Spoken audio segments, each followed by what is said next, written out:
जय श्री कृष्ण, राधे राधे। आज हम लेके आए हैं एक्सरसाइज 3.1, यानी कि हमने हमारा इंट्रोडक्शन वीडियो ख़त्म कर दिया है।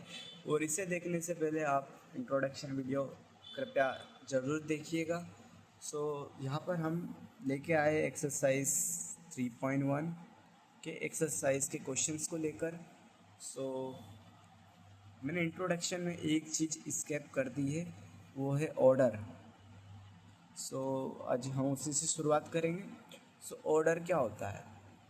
ऑर्डर, किसी भी मैट्रिक्स का ऑर्डर क्या होता है? तो वो होता है number of rose into number of columns. Order क्या होता है? किसी भी मैट्रिक्स का, उसमें कितनी रोज है और उसका इनटू होगा उसमें कितने कॉलम्स है, उसको ही बोलेंगे ऑर्डर। ऑर्डर के साथ ही हम हमारा फर्स्ट क्वेश्चन लेके आए हैं। फर्स्ट क्वेश्चन क्या है? इन द मैट्रिक्स ए, ये हमारा मैट्रिक्स है, ओके। और यहाँ पर हमें इसका ऑर्डर पूछा गया है, the order of the matrix, okay. Order निकालने के लिए मैंने अभी बताया आपको कि आपको किसकी ज़रूरत है, नंबर ऑफ रोज, उसके अंदर कितनी रोज है, इनटू नंबर ऑफ कॉलम्स, उसमें कितने कॉलम्स है, ओके। तो इसका ऑर्डर जानने के लिए हमारे को सबसे पहले नंबर ऑफ रोज निकालना पड़ेगा, यानी कि कितनी है, R1, R2, R3, यानी कि इसमें कितनी रोज है, 3 रोज है, इनटू इसमें कितने कॉलम है, 1 2 3 4, यानी कि इसमें 4 कॉलम है, यानी कि इसका ऑर्डर क्या हो जाएगा, 3 इंटू 4, ये इसका ऑर्डर हो जाएगा, okay. The number of elements, यानी कि इस 3 इंटू 4 इसका ऑर्डर है, और इसके अंदर कितने एलिमेंट्स है, इस मैट्रिक्स में कितने एलिमेंट्स है। इसका ऑर्डर इतना है, यानी कि इसमें 3 रोज है और 4 कॉलम है, इनका इंटू कर देंगे तो क्या हो जाएगा, 3 इंटू 4 इज इक्वल टू 12। तो इसका एलिमेंट्स भी हमें पता चल गए हैं। Right the element A13, A21, A33, A24 और A23, इनको जानने के लिए हमें यहाँ आना पड़ेगा। थर्ड क्वेश्चन कुछ ऐसा है, हमें क्या जानना है, A13, ओके, A13, फिर A21, A33 है, और A24 है, और A23 है, ओके।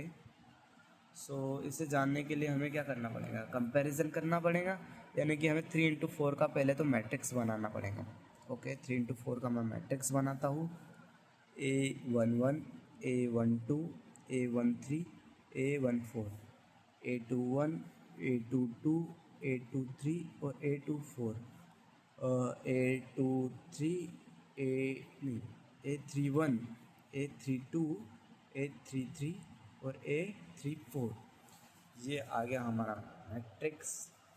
हमें क्या निकालना है टेस्ट में, A13। कहाँ है A13, थर्ड पोजीशन पर है, यानी कि रो नंबर फर्स्ट और कॉलम नंबर थर्ड। यहाँ पर हम देखेंगे row number first, column number 3, यानी कि A13 की वैल्यू क्या आ जाएंगी, 19, है ना। ऐसे ही A21 निकालेंगे, तो A21 क्या है, फर्स्ट पोजीशन पर है, और यहाँ पर है फर्स्ट पोजीशन पे 35, ये आ जाएगा 35 इसकी वैल्यू। A33 कहाँ आता है, row number third, column number third. यहाँ पर क्या है, row number third, column number third, यानी कि -5 उसकी वैल्यू आ गई है A33 की। A24 की निकालेंगे, तो A24, यानी कि मैंने यहाँ लिखा है, बाहर हो गया, कोई बात नहीं। A24 रो नंबर सेकेंड और column number fourth, row number second और कॉलम नंबर फोर्थ, यानी कि यहाँ पर ये आ रहा है। A24 की वैल्यू 12 आ गई, A23 की वैल्यू क्या हो गई, ये। रो नंबर सेकेंड और कॉलम नंबर थर्ड, A23 की वैल्यू, कॉलम नंबर सेकेंड नहीं, कॉलम नहीं, रो नंबर सेकेंड और कॉलम नंबर थर्ड, 5/2, यानी कि इसकी वैल्यू आ गई 5/2। हम हमारे नेक्स्ट क्वेश्चन की ओर बढ़ते हैं। हमारा सेकंड क्वेश्चन क्या बोलता है, if a matrix has 24 element, what are the possible order it can have, what if it has 13 element.